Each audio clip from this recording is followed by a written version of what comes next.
that's a bit too good. Fine, is about the best answer. And I say that they've done their job, I've done my job, and neither of us are any the wiser how either of us are. It's fantastic, isn't it? That's kind of how that works, isn't it? How are you? I don't care. It's rude to interrupt people, isn't it?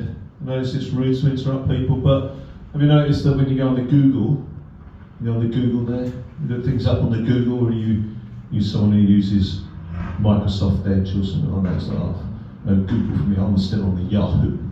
That's how I work. You go onto the Google, and Google, if you plug things into that, it'll interrupt you, and for some reason, most of you are okay with that. You think, oh, it's helpful suggestions. I don't.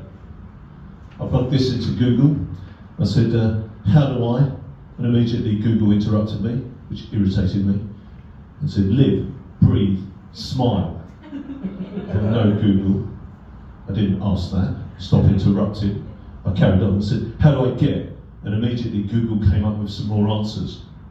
A bruise, hiccups, a new set of teeth. I thought, no, Google, you've misunderstood what I actually want to know here. So I carried on. I thought, stop interrupting me, Google. I said, how'd you get rid of? And immediately it said, unwanted attention, a double chin without surgery, male pattern baldness. I said, no, Google, what I want to know is, how do I get rid of my kids?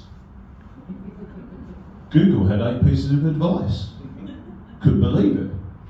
One of the pieces of advice is, if in doubt, go outside and let it out.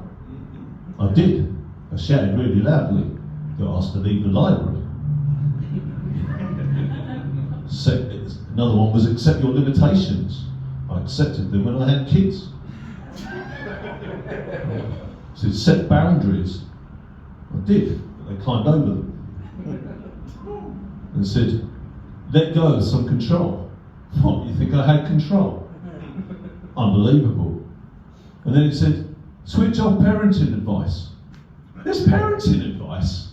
Why didn't you tell me? But all of this advice was no good because this was telling me how to deal with my kids. I said, Google, I asked how to get rid of my kids. Interrupting thing that it is. Any of you believe in reincarnation? Well, I don't. Because 3 years ago I had a cardiac arrest, which effectively means I died. And I came back as me. And there's no way I'd do that. I'd come back as someone else. Like you. Well, no, not you, sir. You're a mutated spider or a mutated fly, but this is no way! And then, after I came through, only 10% survive a cardiac arrest, and of that 10%, only 50% come out of an induced coma, and of that 50%, only 80% go back to work. I am what mathematicians would call an outlaw, just like Ned Kelly.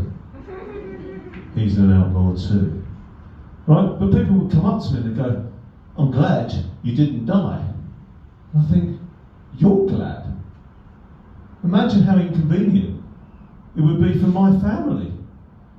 Who would they get to put out the bins?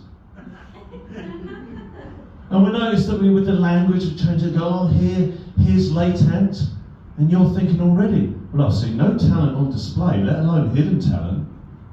Why are they saying it late? They go, oh, he went too early. You're just saying he's late there, aren't you? So he's late ant. So you get to heaven, and you come across some angelic being up there who's looking at his watch, not that he has a watch because he lives outside of time, and he goes, oh, you're a bit early, Ant. I'm sending you back. You're about 10 years early there. But you never use the language dead ant, do you? Dead ant.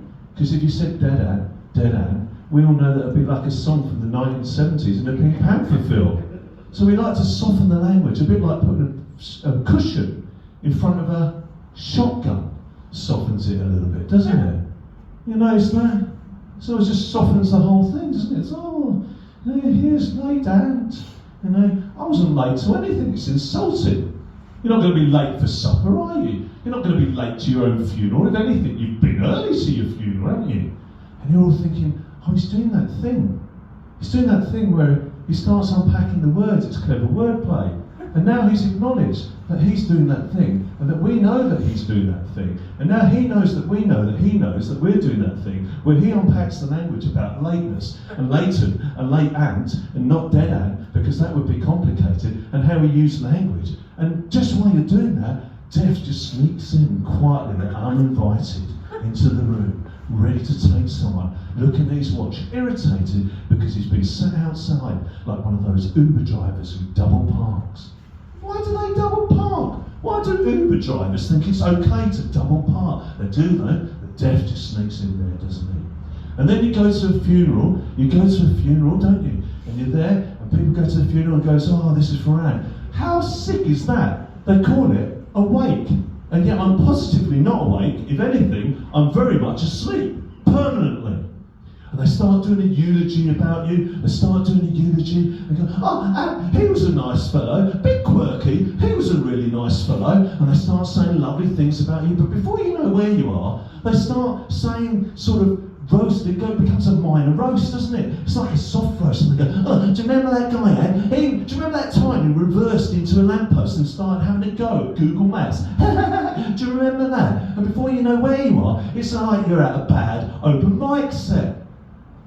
And they go, oh, do you remember the time how he used to get irritated about interruptions by Google? Do you remember that? And while I'm finishing off that set, you'll all be thinking to yourself, he's gone over time. And the comedian who's about to come on is thinking to themselves, he's gone over time. And he's looking at his watch and he's going, he's gone over time. And he's making me angry, is what he's making me. Angry. Thanks very much. I've been Ant Mexius.